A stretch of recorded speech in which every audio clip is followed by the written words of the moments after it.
Okay, when I'm graphing, this is called slope-intercept form, and when I'm graphing, I actually want the number in front of x to be a fraction, and I'll explain why in a moment. It's not a fraction, so I'm going to force it to be a fraction by putting a 1 underneath it. You're allowed to do that. So here's why I do that. Whenever I'm graphing a line, I use 2 points. The first point is 0 is the x, because the number that doesn't have a letter stuck to it goes with that. So 0, -8. Now here's the reason I wanted a fraction in front of x.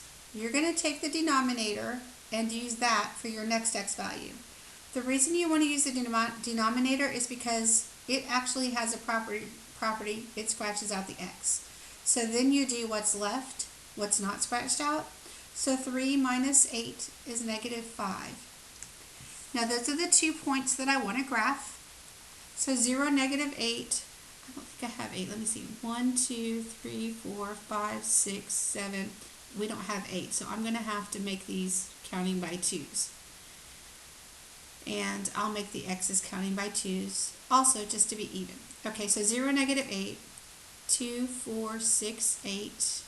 Remember, I'm counting by 2's. And then 1, -5, if I'm counting by 2's, 1 is right here in the middle, and then down 5.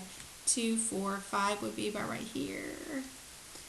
Okay, and I'm going to connect those dots, and I'm finished.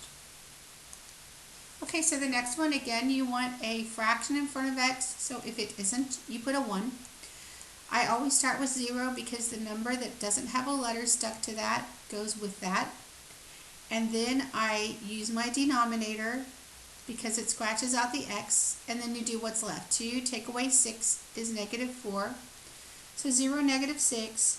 1, 2, 3, 4, 5, 6 right here, and 1, -4, 1, 2, 3, 4 is right here. You connect the dots, connect the points, and you're finished.